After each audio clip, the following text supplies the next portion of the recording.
तो आज हम समझने वाले हैं शिव ज्ञान से जुड़े एक बहुत ही खास संदेश को। ये संदेश हमें बताता है कि कैसे मुश्किलों से ही असली ताकत मिलती है। चलिए इसमें और गहराई से उतरते हैं।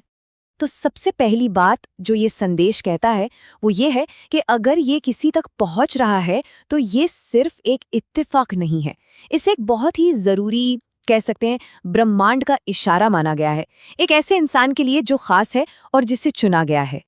तो अब सवाल ये उठता है कि ये संदेश हमारे अंदर के खालीपन, अंधेरे और जो भी हमारी मुश्किलें हैं उनके बारे में क्या कहता है। यहाँ इन्हें किसी बुरी चीज की तरह नहीं देखा जाता, बल्कि ये तो एक जरूरी पहला कदम है। और देखिए ये कितना दिलचस्प है। यहाँ पर दो अलग अलग नजरियों को आमने सामने रखा गया है। एक तरफ है हमारा आम नजरिया और दूसरी तरफ है शिव ज्ञान। जहां हम अंधेरे को बुरा मानते हैं वहां इसे उजाले का रास्ता बताया गया है। खालीपन को ज्ञान की प्यास कहा गया है और दर्द को एक अनुभव। और इस बात को समझाने के लिए एक बहुत ही कमाल का उदाहरण दिया गया है। कहते हैं जब तक बर्तन खाली नहीं होता उसमें अमृत नहीं भरा जा सकता। मतलब जब तक कोई अंदर से खाली नहीं होगा उसमें कुछ नया और कीमती कैसे भरा जा सकता है। ये खालीपन ही तो जगह बनाता है ज्ञान और शक्ति के लिए। तो कहने का मतलब ये है कि संघर्ष कोई सजा नहीं है, बल्कि ये तो वो प्रक्रिया है जिससे ताकत बनती है। बिल्कुल वैसे ही जैसे आग में तपकर लोहा एक धारदार तलवार बन जाता है, यही संघर्ष किसी भी इंसान को दिव्य और शक्तिशाली बनाता है। तो अब हम इस संदेश की सबसे गहरी बात पर आते हैं, वो राज जो ये खोलता है कि असली लड़ाई और उसका हल दोनों कहीं बाहर नहीं बल्कि हमारे अपने अंदर ही हैं।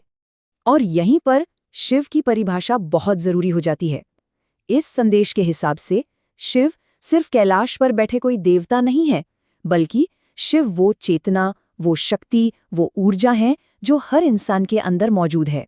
और इसी बात को ये लाइन क्या खूबसूरती से बताती है, जो व्यक्ति खुद को जीत लेता है दुनिया उसके आगे झुक जाती है। मतलब जिसने खुद पर काबू पा लिया दुनिया की कोई भी चुनौती उसके सामने बड़ी नहीं रह सकती। तो ठीक है, ये तो समझ आ गया, पर सवाल ये है कि ये अंदर का बदलाव होगा कैसे, इसका रास्ता क्या है। चलिए अब उसे देखते हैं। तो इसके लिए यहाँ 4 कदम बताए गए हैं। पहला, भीतर झांको, मतलब अपने अंदर की चेतना को ढूंढने की कोशिश करो। दूसरा, डर छोड़ दो, जो भी चिंताएं हैं, पुराना दर्द है, उसे जाने दो। तीसरा, मन को शांत करने के लिए ओम नमः शिवाय मंत्र का इस्तेमाल करो। और चौथा, खुद से एक पक्का वादा करो कि अब कभी खुद को छोटा या डरा हुआ महसूस नहीं करोगे। और इस सफर में हिम्मत बनाए रखने के लिए एक ढाल की तरह काम करने वाली 3 बातें बताई गई हैं। ये खुद को बार बार याद दिलाना है, मैं खास हूं, मैं तैयार हूं और शिव मेरे साथ हैं। और जब ये सब होता है, जब ये बदलाव आता है, तो एक नई शुरुआत होती है। ये एक तरह से खुद का दोबारा जन्म लेने जैसा है।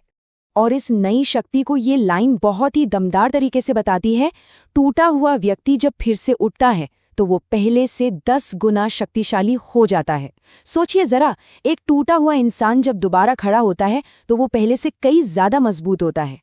तो कुल मिलाकर सार ये है कि असली खेल सोच का है। जब किसी की सोच बदलती है तो उसकी किस्मत भी बदल जाती है। इंसान तब किसी और पर निर्भर नहीं रहता, वो खुद अपनी जिंदगी का निर्माता बन जाता है। और ये पूरा संदेश, ये सारा ज्ञान आखिर में आकर एक सीधे से सवाल पर खत्म होता है। एक सवाल जो हर सुनने वाले के लिए है, क्या आप सच में बदलना चाहते हैं?